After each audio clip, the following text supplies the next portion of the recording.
인생은 주님께서 됐네. 승리는 우리의 것. 13절요.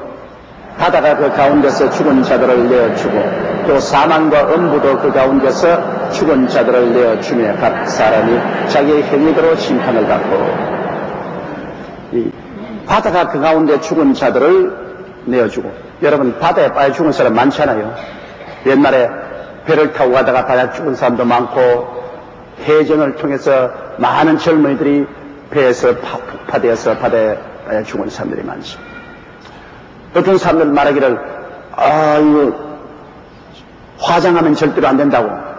우리 몸을 그대로 보존해야 부활할 때 그 뼈와 그 몸, 그걸 가지고서 부활시킨다. 이렇게 하는 사람이 있는데, 그건 잘못된 것입니다. 부활 때 하나님은 우리에게 새로운 몸을 주실 때는 하나님의 기적적인 능력으로 새 몸을 주시지, 옛날에 내가 죽은 그 뼈와 흙을 끌어모아서 그것을 가지고 부활시키지 않습니다. 그렇게 하자면 큰일 납니다. 왜냐? 바다에 빠져 죽은 사람을 상어나 고래가 먹어버렸고, 그러면 그 상어나 고래를 또 어부가 잡아가지고서 시장에 팔았으니, 또 그 고기를 먹은 사람은 사실은 빠져 죽은 사람의 고기를 먹은 겁니다. 간접적으로. 그래, 나중에 부활의 날에 만일 자기의 생시에 있는 육체를 가지고 부활한다면 큰 싸움이 벌어집니다. 바다에 빠진 사람이 물고기를 통해서 그 고기를 먹어버린 육지사람 보고, 너 그거 내 거다. 내놔라. 웃기는 소리 하네. 난 물고기밖에 먹는 게 없다. 그럼 바라든 물고기가 내 몸을 먹었으니까 네가 물고기 먹은 네 몸은 내 몸 아니야. 보통 복잡하지 않습니다. 지금은 또 괜찮지만 옛날에 우리는 한국의 비료를 인분으로 썼는데, 그러면 그 고기를 먹은 사람의 인분을 또 밭에 뿌려가지고서 채소가 자랐으면 그 채소를 먹은 사람은 또 그만큼 또 그 몸의 양분을 빼앗아간 거예요. 그러면 바다에 빠진 사람, 고기 먹은 사람, 채소 먹은 사람 전부 모여가 네 몸이다 내 몸이다 싸우면 그럼 부활할 때 어떻게 합니까? 여러분, 이 육신의 몸은 흙에 불과한 것입니다. 우리가 흙에서 났으니 흙으로 돌아가는 것이지, 이 육체의 이 몸을 가지고서 주님이 부활의 몸을 만드는 것은 아닙니다. 그렇기 때문에 우리가 죽어서 파묻어도 좋고, 공중에서 비행기가 폭발해서 사나져 버린 사람은 그래도 상관없고, 또 화장을 해서 몸을 태워버려도 좋고, 이 육신은 흙이니까 흙으로 돌아가는, 먼지와 티끌로 돌아가는 것입니다. 중요한 것은 우리 영혼이 구원받아 있으면 주님이 그때 우리에게 새 몸을 주시는 것입니다. 부활의 몸을. 이 낡은 몸이 아닙니다. 부활의 새 몸을 주셔요. 그 부활의 새 몸은 그리스도의 형상을 닮았다고 하니까, 그리스도가 33세에 주님께서 죽으시다 부활하셨으니까 우리도 33세가 되는 겁니다. 이번에 이 미국에서 게놈 프로젝트를 통해서 인간의 유전자 지도를 만들어냈다고 2007년 6월 25일 날 발표를 했는데요. 여러분, 내가 전에도 말했지만 여러분과 나는 세포 덩어리로 되어 있어요. 우리 몸 1kg당 세포가 1억 개 있어요. 나는 72kg니까 72억 개의 세포로 되어 있어요. 그럼 그 세포 하나를 협력하다 보면 그 세포 하나에 나성형으로 탭 2개가 들어있는데, 그 탭에 유전자 정보가 30억 개가 들어있어요. 그 말은 뭐냐면 여러분을 설계하는 설계도가 들어있는데, 그 설계도에 여러분이 머리카락은 어떻게 생기고, 눈은 어떻게 생기고, 코는 어떻게 하느냐, 납작코가 할 거냐, 입이 클 것이냐, 작을 것이냐, 키가 클 것이냐, 작을 것이냐, 그 모든 설계가, 하나님이 여러분 만드는 설계가 그 세포 하나에 유전자 정보로서 30억 개가 들어있어요. 그것을 여러분 유전자 정보를 게놈 프로젝트에서 그 설계도를 다 읽어내고 지도를 그려낸다는 것은 오늘날 초고성능 컴퓨터 시대가 아니면 인간의 힘으로는 도저히 안 됩니다. 이 하나님이 여러분 설계한 인간 설계를 사람들이 들여다본 거예요. 그건 마지막 인간 설계입니다. 그게 이제 왜 큰 반응을 일으키냐면 그 설계도 속에 있는 유전자 속에 암이 되는 유전자 정보도 있어요. 그러면 나중에 그 암이 되는 유전자 정보를 뽑아내면은 암이 사라지는 것입니다. 유전자 정보가 없이. 그 유전자 정보에서 암이. 앞으로 이 게놈 프로젝트를 해서 여러분 우리의 유전자 정보가 전부 다 지도로서 펼쳐지면 암이나 관절염이나 당뇨병이나 간병이나 병은 일체로 고칠 수 있는 놀라운 시대가 되어올 것입니다. 그런데 여기 전문가들이 하는 말이 유전자 정보를 들여다 보니까 하나님이 우리를 설계해 놓았을 때 안 죽도록 설계해 놓았어요. 왜 인간이 죽느냐? 원래 인간은 설계된 거 보니까 안 죽도록 설계되어 있어요. 그 맞았죠. 원래 아담과 하와는 안 죽도록 설계되어 있어요. 근데 죽도록 유전자 변형이 다가온 것은 죄 때문에 다가온 것입니다. 죄가 오니까 우리의 세포 속에 있는 유전자 35개의 유전자 정보 속에 변형된 죽음의 유전자가 들어오고요. 죽음의 유전자가 들어왔기 때문에 사람이 죽는 거예요. 그런데 스트레스가 적고 죄가 적을 때는 999살까지 살았어요. 그러나 세월이 갈수록 점점 죄가 많아지고 스트레스가 많아지니까 유전자가 자꾸 변형이 되는 거예요. 우리 속에 두어진 하나님의 주신 그 유전자 중에서 사망과 파괴적인 유전자가 변형이 돼 수가 많아지니까 생명이 자꾸 줄어져가 120세까지 되었다가 요새는 70세 내지 80세까지 생명이 줄어집니다. 그러나 이제 이 변형된 유전자를 바꿔치기 해서 하면 얼마 있으면 120살 사는 것은 문제가 없고 그 다음에는 좀 더 하면은 적어도 1000살은 산다는 겁니다. 그래서 내가 저번에 말했지만 은선스럽고 몸소리 난다고. 1000살을 살면 어떻게 해야 1000살을 살면 보기 싫은 남편 1000살 동안 살아서 옆에 있으면 견디겠어요? 바가지 끓는 아내가 1000살 동안 옆에서 자꾸 바가지만 긁으면 못 견디지. 빨리빨리 천당에 가는 게 좋지. 그러니까 내가 원하는 바는 1000살까지는 좀 너무하고, 물론 그런 때가 오기 전에 주님 오시겠지만은 나 120살이면 충분할 겁니다.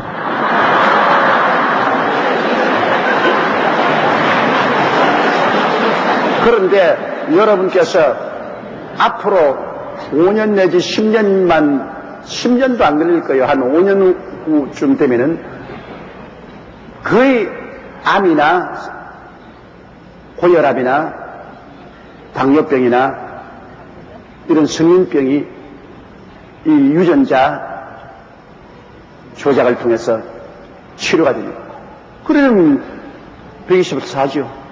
왜냐하면 지금 대개 다 빨리 죽는 것이 암이나 고혈압이나 그렇지 않으면 당뇨병이나 간병이나 이런 성인병 때문에 빨리 죽는데 그거 처리해버리면 인간은 능히 120세를 살게 되는 것입니다. 너무 오래는 살지 마세요.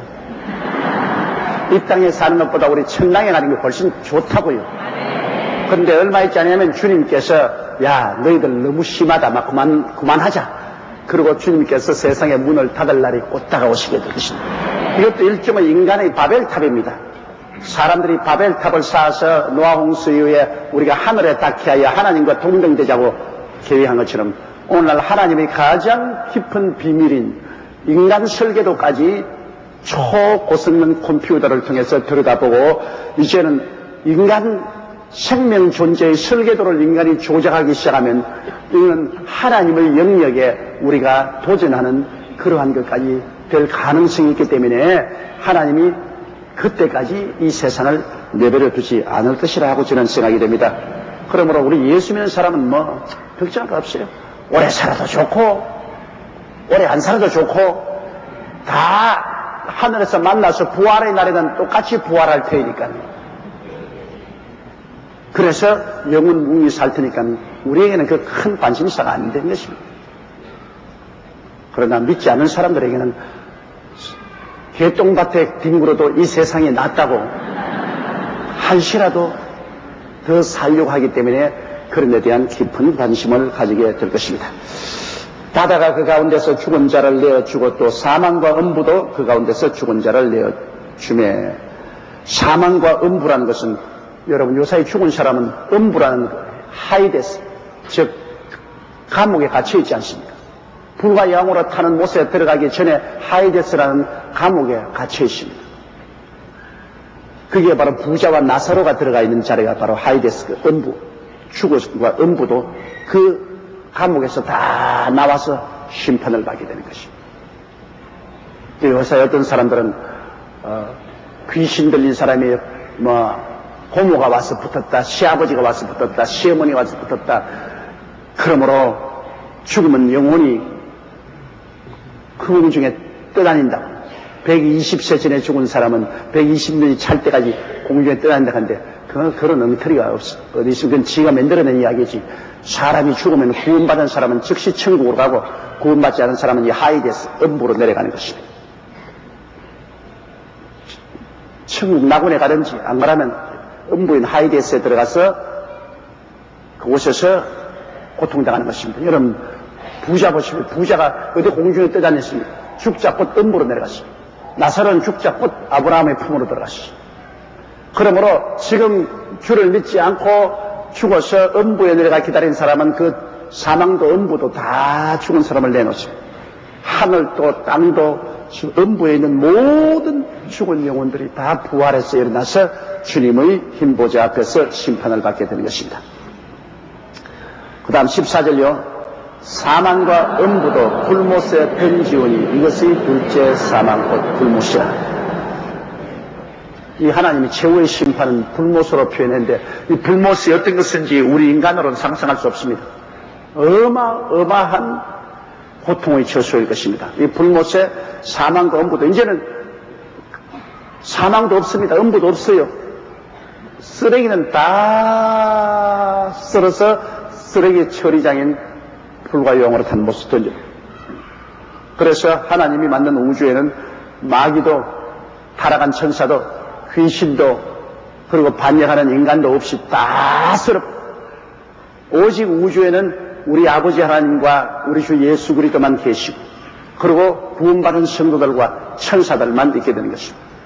우주에 죄와 악이란 있을 수가 없고 앓는 것이나 고통하는 것이나 죽음이란 있을 수가 없습니다. 그러니 참으로 영화롭고 좋은 세계에 오지 않습니까? 에이, 그 참 웃긴 소리 하네. 어디에 그런 세원? 여러분, 과학적으로도 옛날에 어디에 처녀가 잉태하여 아들을 낳습니까? 어림없죠. 처녀가 잉태하여 어떻게 아들을 낳아요? 그러나 요사이 여러분, 처녀가 잉태하여 아들 낳는 건 이학적으로는 뭐 완전히 가능한 사실 아닙니까?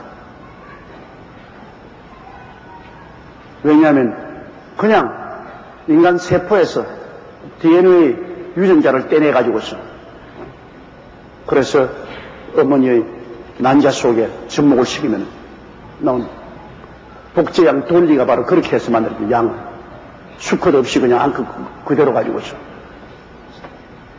유선에서 점 나오는 유선에서 세포를 떼가지고서 그대로 심어가지고서 복제양을 만들었지 않습니까? 처녀가 잉태의 아들 낳는 거 요사에 번진한 사실이지. 근데 성경 보면 창세기 보면 무수셀라는 999살까지 살았는데, 야, 그런 거짓말이야. 내 인도 사람이 말이야, 500년 살았다, 600년을 살았다, 900년 살았다, 웃기는 소리 하네, 근데. 그것도 이제 과학적으로, 유전자 지도가 만들어지니까, 이게 가능하게 됐어요. 그 들여다 보니까 원래 인간은 안 죽게 설계되어 있는데, 죽는 것이 바로 유전자가 변형기에 들어갔기 때문에 죽는다. 그거 다 제껴버리고 나면은, 사람은 영생한 육체로. 이제는 과학자들이 확실히 증명한 사실. 그러므로 옛날에 우리가 미신이라고 생각하고 우스꽝 소리 한다고 생각하는 것이 이제는 과학적으로 다 증명되어서 성경에 있는 말씀이 하나도 남김없이 다 사실로 증거되어 있습니다. 사실로. 그러므로 우리가 이성적으로 깨닫지 못하고 과학적으로 증명하지 못한다고 해서 우습다고 생각하면 큰일 납니다. 그건 우리가 모자라서 그렇지. 하나하나 하나님께서 말씀한 것이 다 오늘날 증명된 사실이 되어가고 있는데, 이제 남은 것은 주님 강림하시는 것과 신천신지 영원 무궁시에 오는 것인데, 그 불가능하다고 누가 생각합니까? 왜냐하면 새 예루살렘이 공중에서 내려와서 지구 새하늘과 새 땅 사이에 공중에 장막을 치는, 옛날에 그럴 때 세상에 공중에 어떻게 장막을 치냐? 요사이 말이지, 사람들도 인공위성 띄워가지고서 우리 지구에 둥실 띄워놓고, 이제 얼마 있지 않으면 20세기 중반에는 21세기 중반에는 그리다 여름 휴가도 가고 놀러도 가고 우주 여행도 가지 않아요. 그러니까 우리가 인간으로서 믿지 못한다고 하는 것은, 그것은 우리가 아직 지적으로 개발되지 못했기 때문에 못 믿는 것입니다. 하나님은 그 미리 다 주님께서 성경에 기록하고 있는 사실인 것입니다. 15절요. 누구든지 생명책에 기록되지 못한 자는 불못에 던지리라. 야, 이 생명책에 기록되지 못한 사람은 다 불못에 던진다 했으니 어찌인지 생명책에 기록되도록 해야 돼요. 그럼 어떻게 생명책에 기록됩니까? 하나님이 세상을 이처럼 사랑하사 독생자를 주시니 누구든지 남녀 노유 빈부 귀천할 것 없이 누구든지 저를 믿으면 멸망하지 않고 영생을 얻으리라. 예수를 믿으면 생명책에 기록되는 것입니다. 그리고 이제 믿고 난 다음에는 신앙 속에 있어야 돼요. 요한계시록 3장 5절에 이기는 자는 이와 같이 흰옷을 입을 것이요 내가 그 이름을 생명책에서 반드시 흐리지 아니하고 그 이름을 내 아버지 앞과 그 천사 앞에 시인하려고 하십니다. 이기는 자, 우리가 마귀와 세상을 이기고 살아야지. 예수 믿었다가 그만 타락해가지고서 세상으로 타협해버리면 생명책에서 지워져버립니다. 이러므로 우리는 매일매일 보좌에 앉으신 하나님과 그 우편에 계신 예수 그리스도를 믿고 섬기며 이기는 생활을 해야 되는 것입니다. 신앙을 저버리면 안 돼요. 돈이나 지위나 명예나 권세나 쾌락 때문에 그냥 예수 그리스도를 던져버리는 사람 많은데요. 얼마나 어리석은지 모릅니다. 그 사람은 졌습니다. 세상과 마귀의 유혹에 졌어요. 생명책에서 그 이름이 지워져버립니다. 우리는 이 세상 다 준다 해도 예수 그리스도와 바꾸어서는 안 되는 것입니다. 지옥에 가는 사람은 결단할 필요 없어요. 그냥 가만히 있으면 지옥 가요. 어머니 배에서 태어난 그대로 그저 살다가 죽으면 지옥 가요. 예수 믿는 천당하는 사람은 결단이 필요해요. 삶의 어느 시점에서 회개하고 예수님을 마음속에 주로 모시더니 예수 믿기 전에는 이 마음의 걸상에 자기가 앉으시고 자기가 임금으로 앉으시고 자기 멋대로요. 그러나 예수 믿는 사람은 이 마음의 걸상에 있는 자기를 쫓아내고 그 걸상에 예수님을 모시러 앉혀요. 예수님이 내 마음의 주인이 돼요. 자기는 그 앞에 엎드린 종이 되어요.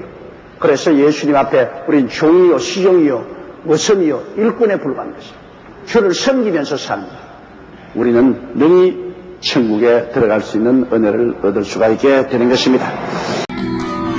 예수의 이름을 높이며 영원히 찬양하리.